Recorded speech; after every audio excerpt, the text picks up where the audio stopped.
वहाँ कुछ मेरी फैमिली मेम्बर्स भी आए थे, और क्योंकि वो सेशन ऐसा था कि बाद में हमने उसको ओपन कर दिया और जो बाकी ऑडियंस थे वो सवाल पूछ सकते थे। तो वहाँ किसी ने ये कमेंट किया कि हमें स्नोबर की नज़में पढ़कर ऐसा लगता है कि जैसे वो कभी भी अपने कमरे से बाहर नहीं निकलती, और वो बहुत अफसरदा, गमगीन और उदास शख्सियत है। और फिर इस पे रद्द-ए-अमल और तासुरात कैसे आपको सुनने को मिले? एक तो मैंने आपको बताया कि हमारे यहाँ हमारे अदबी हलकों में एक खातून का शायर होना वैसे ही एक बड़ा सवालिया निशान है। अमूमन जो ख़वातीन शायरी करती हैं उनके बारे में सबसे पहले ये पूछा जाता है कि इसको कौन लिख कर देता है। अस्सलाम वालेकुम नाज़रीन, नुकोश स्टूडियो में खुशामदीद। नुकोश स्टूडियो में हम आपकी मुलाकात ऐसे मेहमानों से करवाते हैं जिन्होंने अदब, फ़न और सक़ाफ़त पर अपने नकूश कंधा किए हैं। हमारी आज की मेहमान भी एक ऐसी ही शख्सियत हैं जिन्होंने जदीद नज़्म और अफ़साना निगारी में अपने नकूश ज़ब्त किए हुए हैं, और ये नकूश बहुत मुहकम और पायदार हैं। हमारी आज की मेहमान शायर भी हैं और अफ़साना निगार भी। नज़्म में उनकी पहली किताब का उन्वान है कायनात के बैकयार्ड से, और अफ़सानों का मजमूआ जिस उन्वान से शाये हुआ वो है एक बेख़्वाब दोपहर का फ्लैशबैक। हम अपनी मेहमान से जानेंगे कि वो कौन से एहसासात हैं जहाँ से उनकी नज़में जन्म लेती हैं, और उनसे हम ये भी जानेंगे कि उनके अफ़सानों के पीछे कौन से वाक़यात हैं और कौन से ख़यालात हैं। डॉक्टर साहिबा अस्सलाम वालेकुम। वालेकुम सलाम। क्या हाल-चाल है आपका? मैं बिल्कुल ठीक हूँ। खुशामदीद। बहुत शुक्रिया, आपने हमें मुझे मदऊ किया। Thank you so much. आपके आने का बहुत-बहुत शुक्रिया। अपनी मसरूफ़ियात से आपने वक़्त निकाला हमारे नाज़रीन को अपने ज़िंदगी के वो राज़ खोलने का जो शायद आज से पहले उन्हें मालूम नहीं थे। सही। तो आगाज़ करते हैं। अपनी ज़िंदगी के बारे में कुछ बताइए। कहाँ पढ़ा-लिखा, कहाँ परवरिश पाई? मेरी पैदाइश जो है वो कराची की है, क्योंकि मेरे वालिद वहाँ पर पुलिस ऑफ़िसर थे और उनकी सारी मुलाज़मत जो है वो कराची में ही थी। तो मेरी जो इब्तदाई तालीम है वो कराची में हुई। अ, कराची में जब हम लोग जब मेरी पैदाइश हुई और जो मेरा बचपन गुज़रा, तो वो ऐसा कोई पुरअमन शहर नहीं था। कुछ सियासी पार्टियों की आपस में रंजिशों और के बाइस जो है, वो बड़ा खौफ़नाक वक़्त था। तो क्योंकि मेरे अब्बू जो हैं वो पुलिस में थे, तो उन्होंने अर्ली रिटायरमेंट ले ली और हम रावलपिंडी आ गए। रावलपिंडी में ये है कि रावलपिंडी मेरी अम्मी का इलाका था और गुजर खान मेरे अब्बू का इलाका है। तो हमने रावलपिंडी में रहाइश इख्तियार की, और उसके बाद मेरी सारी जो एजुकेशन है, स्कूलिंग मेरी सारी एक सरकारी स्कूल में हुई, फिर कॉलेज में भी यहीं पे पढ़ा। फिर मैंने मास्टर्स और एमफिल इस्लामिक यूनिवर्सिटी से किया, पीएचडी मैंने नमल से किया, यानी कि बाकी मेरी सारी ज़िंदगी रावलपिंडी में ही गुज़री है। माशाल्लाह। जब आप माज़ी के दरीचों से अपनी ज़िंदगी में झाँकती हैं, तो आपको कदीम तरीन यादें जो नज़र आती हैं, उनमें खुशगवार तरीन वाक़यात कौन-से हैं? अच्छा, खुशगवार। अ, जो कराची वाले हैं, उनमें भी कुछ खुशगवार होंगे, लेकिन जैसे कि मैंने बताया कि वो उस ज़माने के हालात कराची के 90s में कुछ ज़्यादा अच्छे नहीं थे। तो उनमें भी अच्छे हैं, लेकिन एक खौफ का एहसास उसमें बहुत ज़्यादा है। लेकिन जब हमने पिंडी माइग्रेट किया, तो हम शुरू में कुछ अरसा एक जॉइंट फैमिली सिस्टम में रहे, जहाँ मेरी खाला थी, मेरे मामू थे, और यानी कि इकट्ठे 2-3 खानदान रहते थे। तो मुझे उस ज़माने की कुछ चीज़ें बहुत अच्छे से याद हैं, क्योंकि एक तो ये कि मुझे पहली दफ़ा अपने हम उम्र बच्चे मिले खेलने के लिए। तो वो हम दोपहरें जो हैं, जब सारे घर वाले सो जाते थे, दोपहर में छत पे खेलना, और फिर उसी ज़माने में मुझे किताबों से किताबें पढ़ने की तरफ रग़बत हुई। फिर मुझे मेरे साथ अच्छा ये हुआ कि क्योंकि घर में सब बड़े थे और मैं छोटी थी, तो मुझे बहुत जल्दी बड़ों की कंपनी मिल गई थी। तो बड़ों की कंपनी का ये फ़ायदा होता है कि आप कुछ चीज़ें बहुत जल्दी सीख जाते हैं। कुछ अतवार, कुछ तहज़ीब जल्दी आ जाती है उनकी निस्बत जिनके घर में ज़रा ज़्यादा छोटे बच्चे हों तो। तो मुझे छोटे बच्चों की तरह ट्रीट किया जाता रहा, मैं लाडली भी थी। तो उस ज़माने में कुछ खेल-कूद की यादें जो हैं वो मेरे ज़हन में हैं। फिर क्योंकि खाला का घर और हमारा घर बहुत करीब-करीब था, तो मैंने रात को दीवारें फलांग के भी मैं गई हूँ, और छतों पर जो है छतों पर क्रिकेट खेलना, गलियों में घूमना-फिरना। तो आज के बच्चों की निस्बत हमारा बचपन ज़्यादा अच्छा था कि ऐसी कोई रोक-टोक नहीं थी बाहर जाने की। तो मुझे बस वो जो मेरी हमारा घर है जहाँ में इकट्ठे रहते थे, वो मेरे जहन में बार बार आता है बचपन हम्म, के हवाले जी। और शख्सियात कौन-सी थी जिन्होंने इस शख्सियत को तश्कील दिया? जी। से। अच्छा, सबसे पहले अगर मैं लिटरेचर के अदब के हवाले से बात करूँ तो मुझे लगता है कि वो मेरी बहन है। मेरी बहन मुझसे 10-11 साल बड़ी है और उसने उर्दू में ही एमए किया है। तो मैंने बहुत बचपन में उसको घर में लाइब्रेरी से किताबें लाते हुए देख लिया था। तो मुझे मंटो से, फैज़ से, इस्मत से, यानी कि जितने भी नामवर लिखने वाले हैं उर्दू के, उन सब का तारुफ़ मुझे मेरी बहन ने करवाया है। और वो इतनी मैं समझती हूँ कि शायद वो मेरी दूसरी अम्मा थी, क्योंकि मेरी अम्मा ने तो 5-6 बच्चे पैदा किए थे और जब तक मैं आई तब तक वो थक चुकी थी। तो मैं समझती हूँ कि मेरी तरबियत में मेरी बहन का बहुत बड़ा हाथ है। तो फ़ैज़ की बहुत सी नज़में वो मुझे ज़ुबानी याद करवाती थी और मैं बाकी जैसे बच्चे रट्टा लगाते हैं, वैसे मैं फ़ैज़ की मैं नज़में याद करती थी। इस तरह वो नहीं चाहती थी कि मैं मंटो पढ़ूँ, लेकिन वो जहाँ पर किताबें छुपा के रखती थी, वो जगह भी मुझे पता थी। तो मैंने मंटो अ, नो कहने से उस उम्र में पढ़ा है जिस उम्र में नहीं पढ़ना चाहिए। तो वहाँ से निकाल-निकाल के मैंने किताबें पढ़ना शुरू की, तो मुझे लगता है कि मेरी बहन का बहुत बड़ा हाथ है। फिर उसने एक और प्रैक्टिस शुरू की, वो कहती थी कि हम एक टॉपिक चूज़ करेंगे और इस पर आप भी लिखोगी और मैं भी लिखूँगी। तो वहाँ से मुझे लगता है कि शायद मेरी बहुत इब्तदाई मश्क जो है, वो लिखने की उसने करवाई है। तो मेरी बहन का इसमें बहुत बड़ा हुँ, हुँ, हुँ। और आपने अपने एहसासात के इज़हार के लिए नज़्म का सहारा लिया। हुँ। तो आपकी नज़्मों में हमें काफ़िया रदीफ़ नहीं मिलता, ये क्यों है? हाँ, ऐसे बहुत से जो असील शायर हैं, वो इस बात का गिला करते असील शायर। हैं। मैं नस्री नज़्म लिखती हूँ, हुँ, हुँ। प्रोज़ पोएम, हुँ, और हुँ, सारी दुनिया में प्रोज़ पोएम ही लिखी जाती है और उसका उसी हुँ, का चर्चा है ज़्यादा। उर्दू में मसला इसको कहना चाहिए या इसकी खूबी कहना चाहिए कि ग़ज़ल जो है या रदीफ़ काफ़िया या वज़न की जो शायरी है, वो हुँ, ज़्यादा मकबूल है और लोग शायर भी उसी को मानते हैं जो वज़न में शेर लिखना चाहता हो। अगरचे उर्दू में अब एक लंबी रवायत आ गई है जिसमें नस्री नज़्म की रवायत मौजूद है और बहुत बड़े-बड़े शायरों ने नस्री नज़्में लिखी हैं। लेकिन इसके बावजूद नसीर नज़्म के शायर को हमेशा एक अजीब-सी नज़रों से देखा जाता है और अगर शायर खातून हो, तो फिर ज़्यादा उस तरह से देखा जाता है कि वाक़ई? हाँ, ऐसे ही है। अच्छा। ये एक बहुत बड़ा चैलेंज है एक हुँ, खातून शायर का होना हमारी दुनिया में। तो मैंने ऐसी नज़्म क्यों लिखी? मुझे लगता है कि अ, जो सिन्फ़ है, वो खुद अपने लिखने वाले का इंतख़ाब करती है। हुँ, शायद ये 50-50 होता है। ये पूरा किसी के इख्तियार में नहीं होता कि वो ग़ज़ल में लिखेगा, नॉवल लिखेगा या निशाइया लिखेगा। तो मुझे लगता है कि मुझे इस सिन्फ़ ने अपनी तरफ खुद अ, मुतारिफ़ करवाया या खुद अपनी तरफ खींचा। पहली जो नज़्म थी वो थी ही नसरी, तो मैं उसमें इतनी कंफ़र्टेबल थी और मुझे लगता था कि जो मैं लिखना चाहती हूँ या जो मेरा इज़हार है, वो इतना मुकम्मल है कि मुझे पाबंद नज़्म लिखने की या मौरा नज़्म लिखने की ज़रूरत नहीं है। दूसरी एक वजह ये थी कि क्योंकि मैंने अपनी लिखने का आगाज़ अफ़साने से किया था। मेरी पहली जो तहरीरें हैं उनमें अफ़साना नुमाया है। हुँ, तो इसका मतलब ये है कि मुझे शायरी से ज़्यादा कहानी में दिलचस्पी है या प्रोज़ में दिलचस्पी है। तो शायद नज़्म वो ज़रिया था जिसमें मुझे कहीं न कहीं कहानी कहने की सहूलत मौजूद थी।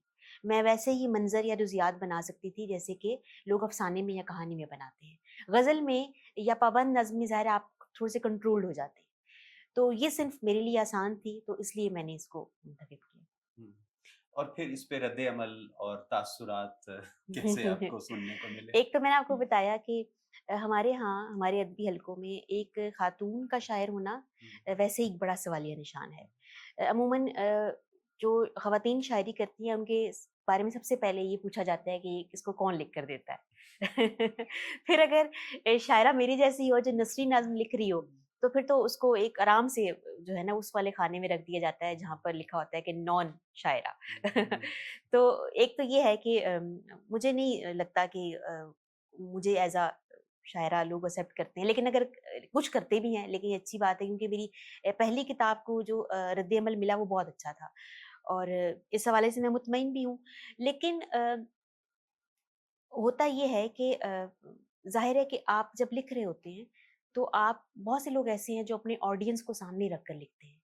और उनकी दिलचस्पी या उनकी पसंदीदगी उनके लिए अहम होती है। लेकिन मेरे लिए कभी भी ऐसा नहीं था। जो लोग जिन्होंने मुझे कबूल किया एक शायर होने की हैसियत से, जिन्होंने पसंद किया, ज़ाहिर है मैं उनकी शुक्रगुज़ार हूँ, और जिन लोगों ने नहीं किया, मुझे उनसे कोई ख़ास फ़र्क नहीं पड़ता। हुँ, तो मैं समझती हूँ कि रद्द-ए-अमल मिक्स है। लेकिन हमारे यहाँ होता ये है कि जैसे हम ओवरऑल हमारी सोसाइटी हिपोक्रेट है, मुनाफ़िक है, तो हमें अच्छी-अच्छी बातें ही पता चलती हैं, तो ओवरऑल मुझे अच्छा-अच्छा रद्द-ए-अमल ही मेरे सामने आया है। हुँ। कोई ऐसा कोई ख़ास यादगार रद्द-ए-अमल जिसने आपको बहुत महज़ूज़ किया हाँ, हो, जिससे आप हाँ। महज़ूज़ हुई हो या हाँ, जिसने आपको हँसाया हो या इवन बहुत रुला दिया हो या आपके अच्छा। ख़्यालात को बदल दिया हो? हाँ, एक है ऐसा। हुँ, मेरी किताब की रुनमाई थी, तो वहाँ कुछ मेरे फैमिली मेंबर्स भी आए थे, और क्योंकि वो सेशन ऐसा था कि बाद में हमने उसको ओपन कर दिया और जो बाकी ऑडियंस थे वो सवाल पूछ सकते थे।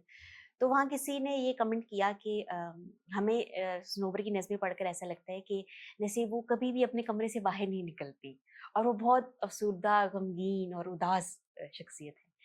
तो मेरे जो घर वाले जब उन्होंने ये सुना तो उनको भी बहुत हँसी आई, क्योंकि उनको पता है कि ऐसा नहीं है, और खुद मुझे भी पता था कि ऐसा नहीं है, कि ज़ाहिर है एक शायर की या एक तख्लीक़कार की ज़िंदगी के कई रुख होते हैं। हुँ। उसमें एक रुख ऐसा हो सकता है, लेकिन ये ओवरऑल मेरी पर्सनैलिटी नहीं है। तो लोग कैसे परसीव करते हैं, ये बात मेरे लिए दिलचस्प थी, तो उसको मैंने एन्जॉय किया था। बहुत दिलचस्प बात है। हाँ, हुँ। अगर मुमकिन हो तो अपनी नज़्म के कुछ हाँ, हिस्से हमें ज़रूर। सुनाइएगा। ख़याल के जंगल में एक सफ़र की रुदात, तुम खामोश हवा हो, दरियाओं, पहाड़ों, नदियों से गुज़रते हुए, ना कोई निशान बनाते हो, ना कोई अलामत छोड़े जाते। वाह! तुम खामोश हवा हो, दरियाओं, पहाड़ों, नदियों से गुज़रते हुए, ना कोई निशान बनाते हो, ना कोई अलामत छोड़े जाते हो, लेकिन तुम्हारी हँसती आँखें मंज़रों का रस कशीद कर लेती हैं, और वो तुम्हारी दाढ़ी जिसके एक-एक बाल की चुभन किसी अनजान धरती के उम्र रसीदा सब्ज़े जैसी है, जिसने न जाने कितने दरियाओं का पानी पिया है। वाह! और मैं तुम्हारे संग नाखूनों के बल चलती हूँ और हँसती जाती हूँ। मुझे खबर ही नहीं कि नाखून कब से उँगलियों के अंदर धँस चुके हैं। मेरे पाँव और ये रास्ता खूनम खून है। वाह, वाह! Thank you. बहुत अच्छा, बहुत अच्छा। बहुत-बहुत शुक्रिया। हमारे थैंक यू। नाज़रीन यकीनन आपकी इस नज़्म से महज़ूज़ हुए होंगे और मज़ीद नज़्में पढ़ने के लिए इनकी किताब का उन्वान है कायनात के बैकयार्ड से। ये ज़रूर सर्च कीजिएगा और तलब कीजिएगा। तो इनका दूसरा काम है अफ़साना निगारी। तो डॉक्टर साहिबा अफ़साना निगारी जो आपने की, ये बहुत डाइवर्स है। यानी मेरा ये ख़्याल है जब मैं ये अफ़साने पढ़ रहा था और इस अफ़साने का मजमूआ नाज़रीन के लिए बता दूँ, इसका नाम है एक हाँ, बेख़्वाब दोपहर का फ्लैश। फ्लैशबैक। हुँ, तो मुझे यूँ लगा कि अगर मैं सनोवर को ना जानता होता और एक रैंडम राइटर को पढ़ रहा होता, तो पहले अफ़साने, दूसरे अफ़साने, तीसरे अफ़साने, हर अफ़साने में मुझे यूँ लगा कि जैसे राइटर बदल रहा हो। कहीं लगा कि राइटर एक बच्चा है, कहीं लगा नौजवान, कहीं लगा बूढ़ा, कहीं लगा ये राइटर मर्द है, कहीं लगा ये औरत है। हुँ, तो हुँ। डॉक्टर साहब ये अफ़साने आपने आपने जो लिखे, इनके पीछे कौन-सी शख़्सियत कारफ़रमा है? कोई एक शख्सियत कार फरमा नहीं है। हुँ, जितने भी अफ़साने हैं उतनी ही शख्सियात हैं जो मेरे हुँ, अंदर हैं। जी, क्योंकि जो भी तख्लीक़कार है, उसको जो सबसे ज़्यादा चीज़ जो मेस्मराइज़ करती है, वो ये है कि जब वो कोई भी नॉवल या कहानी लिखता है, तो दरअसल वो उसका तख्लीक़कार होता है। वो किसी भी किरदार को कुछ भी बना सकता है। वो किसी को ज़िंदा कर सकता है, किसी को मार सकता है, किसी को तकलीफ़ पहुँचा सकता है। ये बात उसके हक़ में भी जाती है और उसके खिलाफ़ भी जाती है। हक़ में इसलिए जाती है कि ज़ाहिर है एक खुद मुख्तारी का एहसास जो उसको असल ज़िंदगी में नहीं मिलता, क्योंकि ज़ाहिर है बाहर ज़िंदगी में तो आपको कंट्रोल नहीं है, लेकिन उस दुनिया में आपको वो कंट्रोल मिल जाता है। तो उस पर वो खुश होता है और उस पर वो नाज़ा रहता है, इसलिए वो उस मश्क और उस अफ़साने को वो लिखता रहता है, बार-बार लिखता है अपनी उस जो भी फ़िक्शन वो लिखना चाहता है।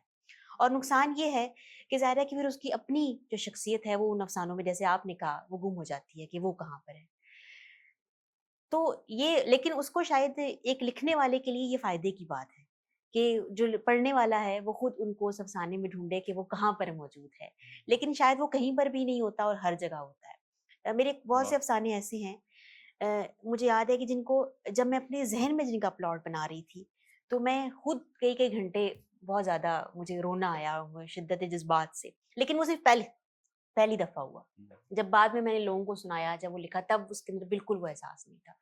तो मुझे लगता है कि हर लिखने वाला उस प्रोसेस से गुज़रता है और वो खुद अपना वो किरदार बन जाता है। तो बस ऐसे ही है। ये ऐसा एक अमल है तख्लीकी अमल कि आप इसको एक्सप्लेन करते जाएँ, तो बात बढ़ती जाएगी लेकिन इसका कोई नतीजा नहीं निकल सकता। यही वजह है कि कब से लेकर आज तक जो है वो लोग अपनी तख्लीकी अमल के बारे में बात करते रहे, लेकिन ये क्या है ये कोई साबित नहीं कर सकता। और एक अफ़साने में तो आपने वो फ़ोर्थ वॉल जिसे हम कहते हैं, हुँ, फ़ोर्थ वॉल भी ब्रेक कर दी। हुँ। फ़ोर्थ वॉल नाज़रीन ये कि जो उसका किरदार है, वो बता देता है कि मैं वो हूँ जो ये लिख रहा हूँ। तो एक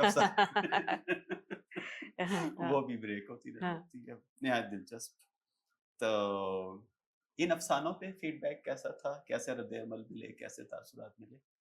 मैं समझती हूँ मैं इस हवाले से खुशकिस्मत हूँ कि मेरी दोनों किताबों पर एक फ़ीडबैक जो है वो मस्बत मिला और ख़ास तौर पर क्योंकि फ़िक्शन जो है मुझे ऐसा लगता है, शायद शायरों को ये बात अच्छी नहीं लगेगी, कि ज़्यादा कॉम्प्लिकेटेड है शायरी से।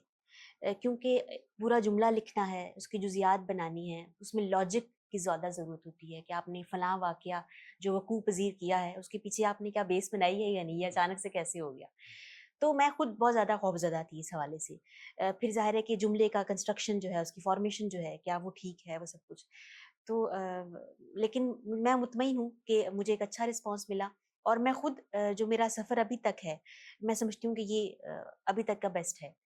आगे मैं अपने आप से कुछ हुँ। और तवक्कुआत रखती जब इन अफ़सानों की तबाअत हुई और बाकायदा तौर पे एक मजमूए की शक्ल में हूँ।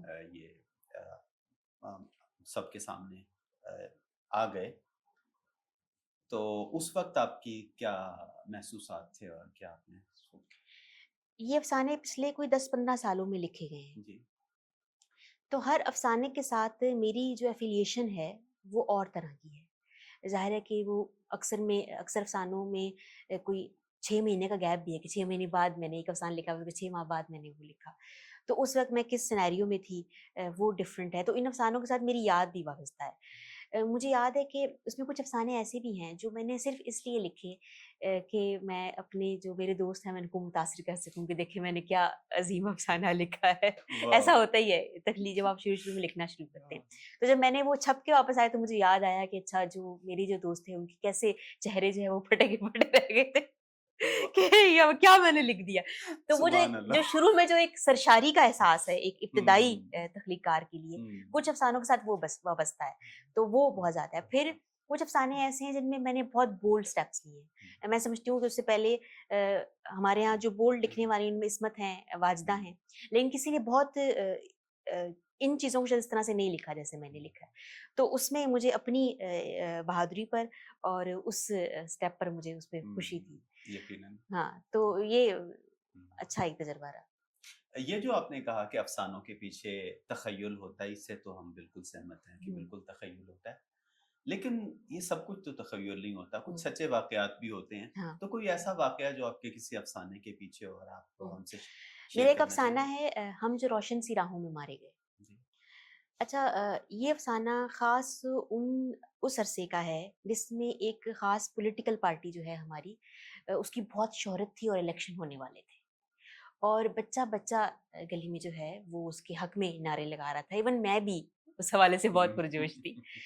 तो मैं जब भी खबरें सुनती थी या न्यूज़ चैनल देखती थी तो मुझे ना ऐसा लगता था जैसे कि वो शख़्स आएगा और चुटकी बजाएगा और सब कुछ बदल जाएगा। तो मुझे वहाँ से उसका क्लू मिला कि अगर उस पर एक अफ़सा लेकिन ज़ाहिर है कि जब हम ये देख रहे होते हैं तो उसके मतवाज़ी एक और चीज़ें भी चल रही होती हैं कि सूरत-ए-हाल तो वैसी ही रहती है। हमारे समाज में वैसे ही गुर्बत रहती है, वैसे ही तबक़ाती तक़सीम रहती है, वैसे ही लोग भूखे मर रहे हैं। तो वो एहसास था कि अच्छा एक तरफ ये इतनी ज़्यादा ओवर एक्साइटमेंट है और दूसरी तरफ सूरत-ए-हाल जो है वो वैसी ही है। तो वो अफ़साना जो है वो असल तो नहीं है लेकिन उसका जो सिनेरियो है, जो ओवरऑल जो फ़िज़ा है उसकी, वो असल उस पर जो है मबनी है और वो ख़ास उसी हवाले से लिखा गया है।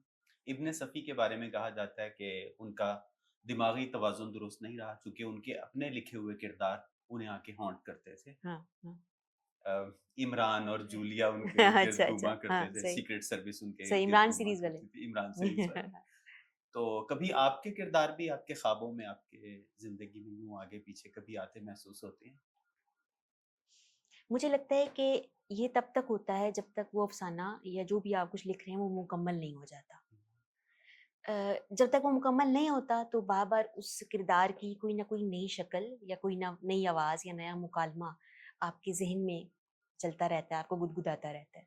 लेकिन जैसे ही वो तख़लीक मुकम्मल हो जाती है और आप उसको दी एंड कर देते हैं, तो जैसे आपने उस किरदार को दफ़न कर दिया है, फिर उसके हुँ, बाद वो नहीं आता। हुँ, मुझे ऐसा लगता है कि ये जो आप कह रहे हैं ना कि आपको हॉन्ट करे, ये तब होता है कि जब कुछ अनलिखा रह जाए हुँ, या कुछ अधूरा रह जाए। जब आप अच्छी तरह से उस किरदार को या उस कहानी को खुद से निकाल देते हैं, तो फिर ये एहसास जन्म नहीं हुँ, लेता। तो ऐसा नहीं हुआ कि अभी तक किसी ने हॉन्ट किया हो हुँ। मुझे। अच्छा, गैरत भी मशागिल भी रखती हैं? गैरत भी मशागिल में एक तो मेरी मुलाज़मत है, हुँ, हुँ, जो कि ज़ाहिर है कि एक यूनिवर्सिटी में है, तो वहाँ पर जो पढ़ने-पढ़ाने का मामला है, एक तो वो मशगला है कि ज़ाहिर है आपने क्लास में जाना है, बच्चों के साथ इंटरैक्शन है, तो उसके लिए कुछ तैयारी है। हालाँकि वो इसके आप पढ़ाती अदब हैं। हाँ, हाँ, हाँ, लेकिन तो इतना भी गैरत भी नहीं है। हाँ, हाँ, लेकिन अच्छा। ज़ाहिर है मैं उनको वो नहीं पढ़ा सकती जो मैं लिखती हूँ, तो ज़ाहिर है वो जो उनको पढ़ाना है उसके लिए तैयारी करनी पड़ती है। हुँ, दूसरा ये कि मुझे फ़िल्में देखने का शौक है, हुँ। सीरीज़ देखने का, फ़िल्में देखने का और मुझे म्यूज़िक सुनने का शौक है, तो अगर मैं यही है बस। कोई ऐसा काम, मसरूफ़ियत, मशग़ला हुँ, जिसका बहुत कम लोगों को मालूम है? मसरूफ़ियत या मशगला, यार मैं फ़िल्में देखने का किसी को नहीं पता, मैं बहुत ज़्यादा फ़िल्में देखती ओह! हूँ। अच्छा। हाँ, और मुझे पसंद है, मैं समझती हूँ कि ख़ास तौर पे हमारा जो आर्टिस्टिक हुँ, हुँ। सिनेमा है, हुँ, हुँ। वो आपको बहुत कुछ सिखा के जाता है हुँ, विजुअल हवाले से। हुँ, तो मेरी बहुत सी तरबियत जो है वो उसके ज़रिए से हुई है, हुँ। तो वो पसंद है मुझे। आपकी जो फ़ेवरेट फ़िल्म्स में से कौन-सी? एक है लेजेंड ऑफ द फॉल, हुँ, हुँ, तो वो मुझे बहुत पसंद है। हुँ, उसमें जो किरदार हैं, जो ख़ातून का किरदार है, जो मर्दों का किरदार है, एंथनी हॉपकिंस भी है उसमें। हुँ, तो वो मुझे मैं वो 3-4 दफ़ा देख चुकी हूँ, लेकिन अगर आप दोबारा मुझे कहेंगे तो मैं कई दफ़ा मज़ीद देख सकती हूँ। वाह! तो वो पसंदीदा है। बहुत अच्छा। ज़िंदगी की सबसे बड़ी कामयाबी किसको समझती हैं? मुझे लगता है कि मैं जिस तरह की ज़िंदगी गुज़ार रही हूँ, इट्सेल्फ ये बहुत बड़ी कामयाबी है। हुँ, हम जिस समाज में रहते हैं, वहाँ पर मेरी उम्र में और एक औरत होने के नाते ऐसी ज़िंदगी गुज़ारना नामुमकिन है। लेकिन मैं फाइनेंशियली इंडिपेंडेंट हूँ। मैं लिख रही हूँ, मैं पढ़ रही हूँ। मेरे अच्छे दोस्त हैं, मैं उनके साथ वक़्त गुज़ारती हूँ, मैं अच्छे रेस्टोरेंट में खाना खा सकती हूँ। ये सारा कुछ मुझे खुशी देता है और मेरी अचीवमेंट यही है। तो यकीनन मेरी आप बहुत ये सारे लोगों को, बहुत सारी ख़वातीन को हाँ। इंस्पायर करती होंगी। अम, मुझे नहीं पता। मुमकिन है कि बहुत सी ख़वातीन मुझसे परेशान हो जाती हों। लेकिन मैं अगर मेरी अपनी ज़ात में मुझे देखा जाए, तो जब मैं टीनेज में थी, तो जैसी ज़िंदगी मैं तसव्वुर करती थी उस वक़्त कि ऐसी आज़ादी या ऐसी खुशी जो मुझे मिले, वो मुझे अभी मेरे पास मौजूद है। तो मैं इसी को अपनी सबसे बड़ी कामयाबी समझती कोई ऐसा लम्हा जब आपने कुछ अचीव किया और कहा कि हाँ, अब मैंने वो पा लिया जो मैं पाना चाहती थी? हूँ। ये दोनों किताबें जब इनकी इशाअत हुई, तो मुझे लगा कि ओके मैंने एक संगे मील जो है वो अबूर कर लिया है। होता ये है कि वो सारे लोग जो किसी भी आर्ट के साथ वाबस्ता होते हैं, उनका सबसे बड़ा मसला शनाख्त का होता है। वो अपने आर्ट के ज़रिए से अपनी शनाख्त कायम करना चाहते हैं। तो मैं समझती हूँ कि अगर आपने एक तस्वीर मुकम्मल कर ली है और आपने किसी हॉल में उसको प्रेज़ेंट कर दिया है और वो आपके नाम के साथ, तो ये दरअसल आपकी शनाख्त है। तो मैं एज़ अ राइटर समझती हूँ कि मेरी दोनों किताबें मेरी शनाख्त का ज़रिया हैं। तो मैं समझती हूँ कि अभी तक ये मेरी दोनों किताबें मेरे लिए सबसे बड़ी कामयाबी है। अपनी कोई ऐसी ख़ुसूसियत जिसकी बिना पर आप चाहें कि आपको याद रखा जाए? अच्छा, मुझे ना ये अहम नहीं लगता कि मुझे मेरे जाने के बाद याद रखा जाए, क्योंकि मैं चली जाऊँगी, अब आप फिर मुझे कैसे भी याद रखें। Doesn't matter at all. मुझे फ़र्क नहीं पड़ता। लेकिन मैं एज़ अ राइटर, एक कमिटेड राइटर के तौर पर खुद की पहचान रखना चाहती हूँ। मैं बहुत सी ख़वातीन राइटर्स को जानती हूँ जिनको जैसे ही जिनके नाम आते हैं तो आपके ज़हन में अचानक कोई इमेज आता है और आप कहते हैं हाँ यार बाकमाल राइटर थी। तो मैं चाहती हूँ कि जब मेरा भी नाम लिया जाए तो अगर बाकमाल नहीं तो कम से कम मेरी जो कमिटमेंट है मेरी तहरीर के साथ उसको याद रखा जाए हमेशा। जो मुख्तलिफ नज़रियात की एक दौड़ है, आपने भी किसी नज़रिए को कभी अपनाने की कोशिश की? मैंने बाकायदा कोशिश नहीं की, लेकिन आज जब मैं अपने नज़रियात को देखती हूँ तो मैं प्रोग्रेसिव हूँ। और मैं समझती हूँ कि प्रोग्रेसिव ही नज़रियात के साथ मेरा ताल्लुक़ बनता है। इसके अलावा मैं समझती हूँ कि मैं फ़ेमिनिस्ट हूँ। लेकिन ज़ाहिर है जैसे कि फ़ेमिनिस्ट की बहुत सी शाखें हैं। उसमें एक ख़ास शाख के साथ मैं खुद को मंसूब करती हूँ, प्रोग्रेसिव फ़ेमिनिज़्म के साथ है। तो फ़िलहाल तो मैं खुद को इसी तरह से देखती हूँ। वो क्या ख़ास ज़िंदगी का ऐसा मोड़ था, जब आपको लगा कि अब मैं प्रोग्रेसिव फ़ेमिनिस्ट हूँ?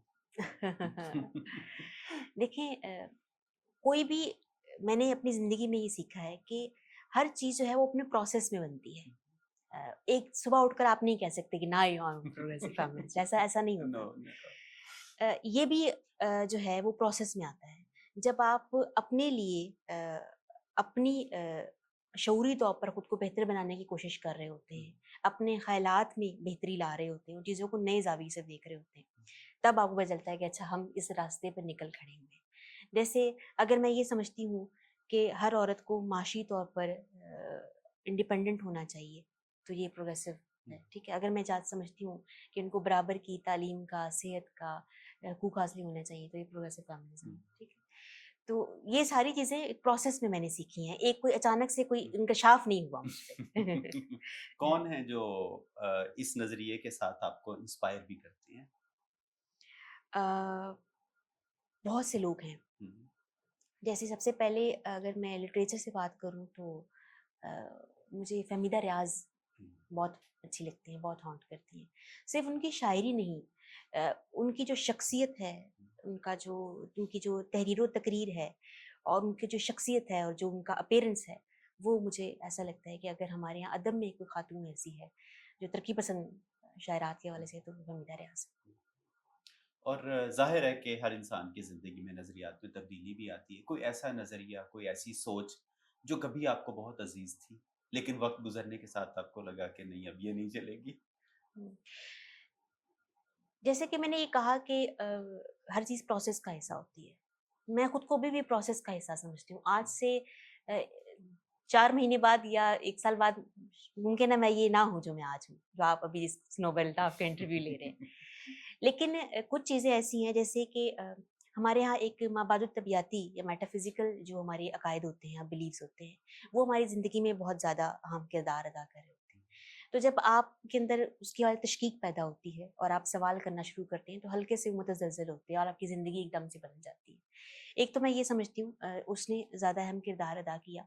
फिर हम जब ग्रो कर रहे होते हैं, तो बचपन में हम जिन चीज़ों को व्हाइट और ब्लैक में देखते हैं।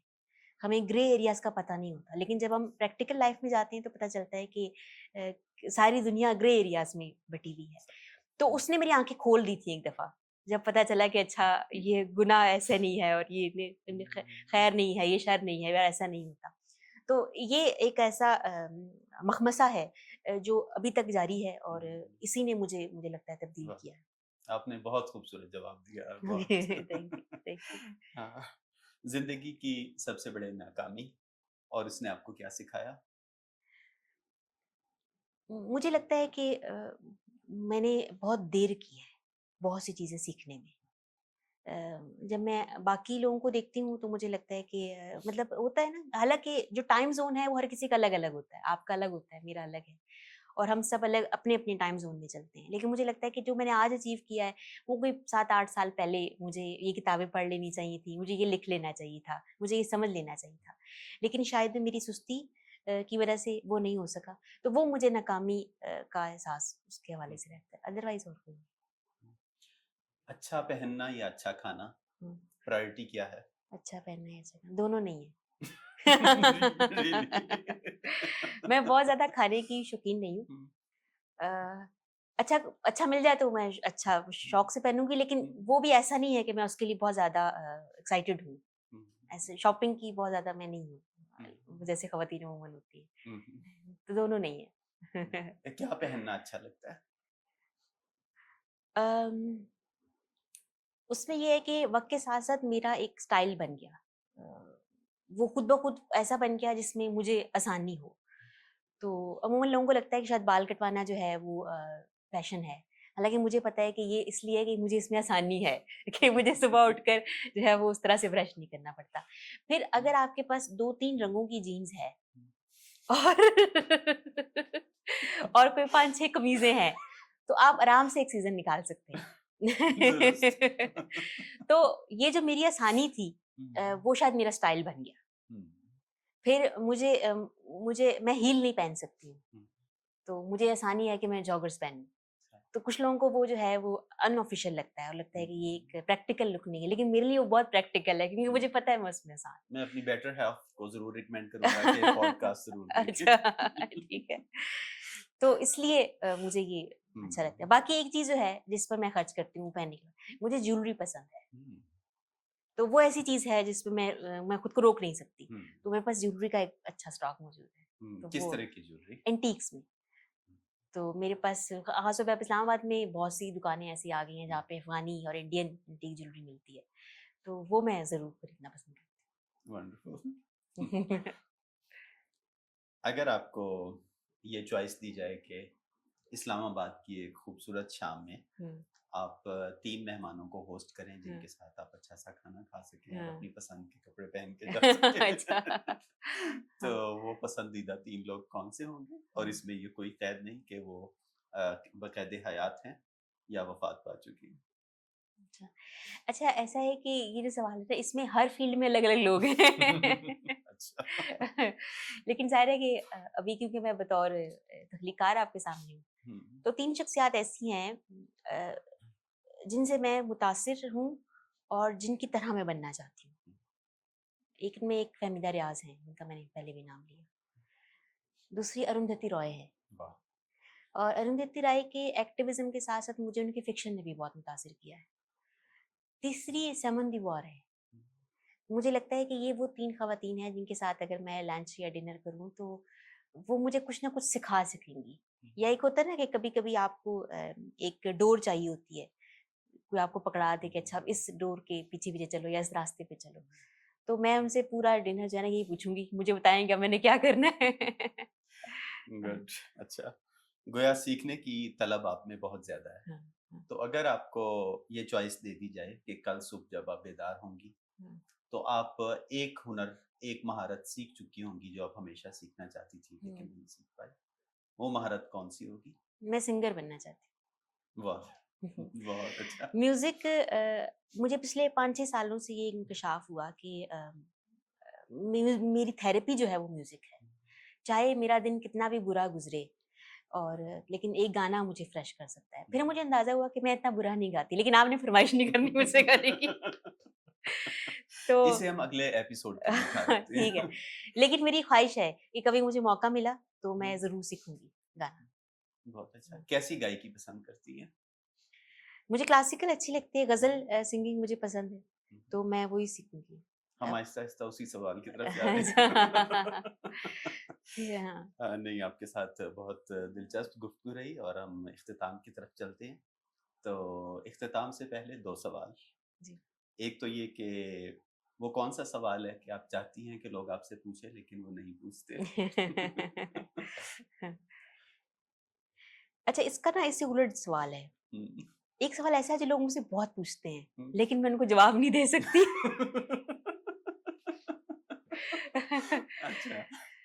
मैं समझती हूँ कि हमारे यहाँ एक सवाल जो बहुत इम्पोर्टेंट है और जो लोग मुझसे पूछते भी हैं लेकिन वो उस सेंस में नहीं पूछते हैं। जैसे लोग मुझसे पूछते हैं कि आपने शादी क्यों नहीं की?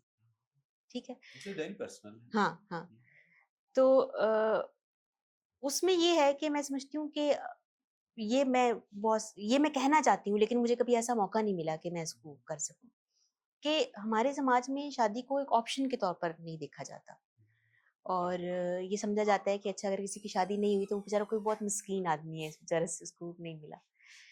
तो ये मैं जानना चाहिए, मैं लोगों को एक तरह से अवेयर करना चाहती हूँ इस हवाले से कि वो ये समझें कि ये एक ऑप्शन है और कुछ लोग इस ऑप्शन को इख्तियार करते हैं और कुछ लोग नहीं करते। तो वो लोग जो शादी करते हैं और जो नहीं करते वो एक्चुअली इक्वल है, हमें उनको इक्वली लेना चाहिए। तो ये इस तरह की कुछ चीज़ें हैं हाँ, जो और मैं मुझसे भी नहीं अपने पूछी नाज़रीन जाती। से कहूँगा कि this is very personal question, this is none of your business to ask this question. ठीक है।